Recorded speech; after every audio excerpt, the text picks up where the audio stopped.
Hello friends, welcome to my channel. मैं हूं आपका दोस्त महेश कुमार। फ्रेंड्स, आइए स्टार्ट करते हैं this topic relative humidity. Relative humidity क्या होता है, क्या डिफिनीशन होता है, क्या फार्मूला होता है और हम उसे कैसे डिराइव कर सकते हैं, हम डिटेल में देखेंगे फ्रेंड्स। तो आइए स्टार्ट करते हैं relative humidity. Relative humidity, it is defined as the ratio of mass of vapor to the mass of vapor under saturated condition in the same volume and same temperature. Okay, relative humidity को हम कैसे लिख सकते हैं? मास of vapour divide by mass of vapour under saturated condition. Okay friends, so this is mass of vapour under saturated condition. इसको हम phi से denote करते हैं। लेट्स अंडरस्टैंड फ्रेंड्स कि इसका मीनिंग क्या हुआ। सपोज हमारे पास एक कंटेनर है जिसका वॉल्यूम क्या है, V है, एंड टेम्परेचर क्या है, T है। ओके फ्रेंड्स, इसमें क्या होगा? ड्राई एयर होगा एंड वाटर वेपर होगा, करेक्ट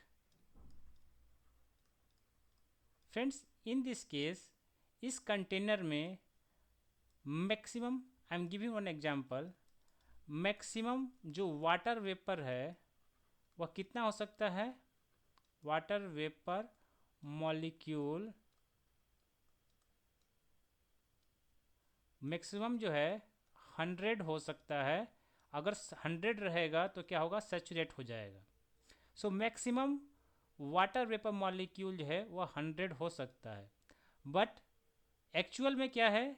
यहाँ पर जो वाटर वेपर मॉलिक्यूल है वह 60 है। In actual condition, actual water vapour molecule equal to 60। तो यहाँ पर रिलेटिव ह्यूमिडिटी क्या होगा फ्रेंड्स? जो रिलेटिव ह्यूमिडिटी यह कहता है कि मास of water vapour divide by mass of water vapour under saturated condition. तो मैक्सिमम केस में 100 है तो सैचुरेट हो जाएगा, एक्चुअल केस में कितना है? 60 हो जाएगा।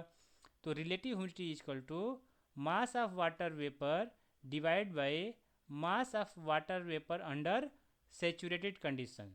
तो यहाँ पर 60 क्या है? मास ऑफ वाटर वेपर जो एक्चुअल कंडीशन में है, और मैक्सिमम कंडीशन में कितना हो सकता है? 100 हो सकता है। So this is saturated condition at same volume and same temperature पर क्या हो जाएगा friends? So this is known as relative humidity. Okay, तो इस केस में रिलेटिव ह्यूमिडिटी क्या हो जाएगा? 0.6 इक्वल टू 60% रिलेटिव ह्यूमिडिटी होगा। For saturated case, saturated case में क्या होगा? 100 डिवाइड बाई 100 हो जाएगा, क्योंकि 100 मैक्सिमम है और एक्चुअल में भी 100 है। तो क्या हो जाएगा इस केस में? 1 होगा या 100% सैचुरेटेड कंडीशन होगा। ओके फ्रेंड्स, तो होप आपको समझ में आया होगा कि रिलेटिव ह्यूमिडिटी क्या होता है।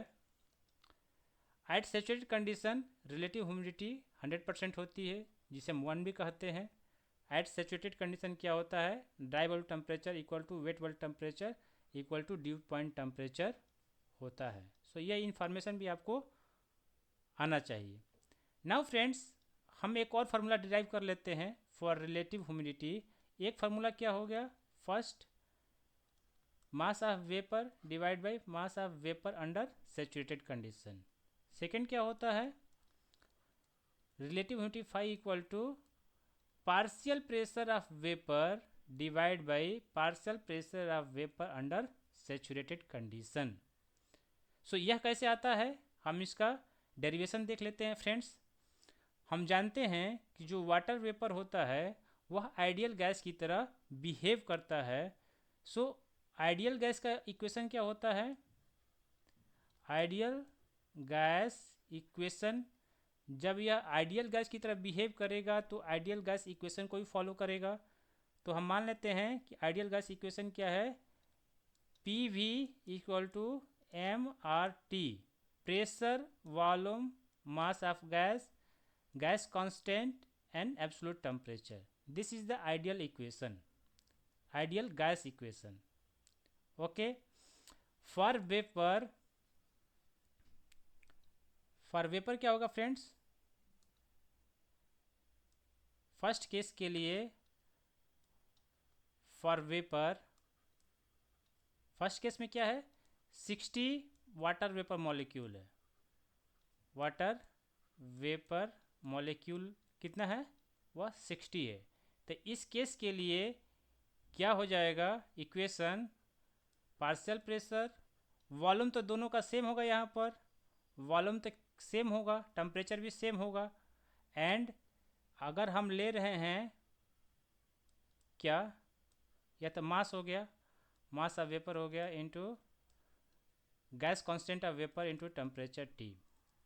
फॉर सेकेंड केस जिसमें 100 मॉलिक्यूल है, this is saturated, saturated case में क्या हो जाएगा फ्रेंड्स,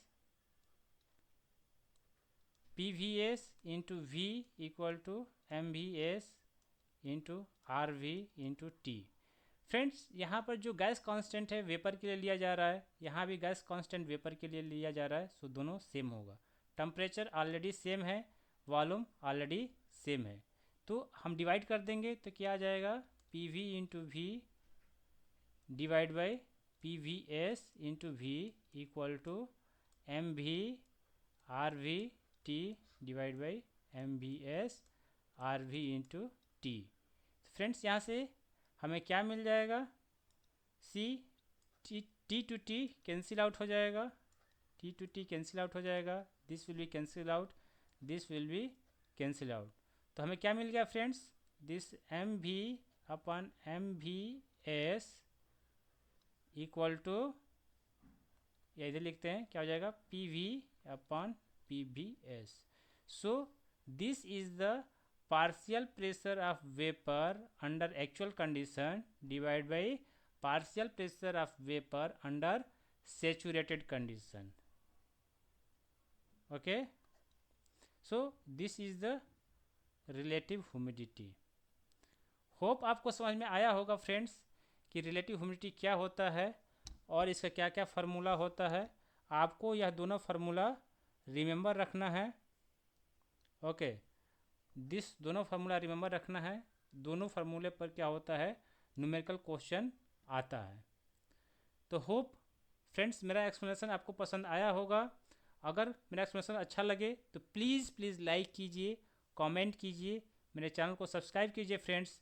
अगर कहीं भी आपको डाउट आता है तो आप मुझे कमेंट बॉक्स में पूछ सकते हैं, मैं फिर से उसे एक्सप्लेन करने की पूरी कोशिश करूँगा फ्रेंड्स। Thank you.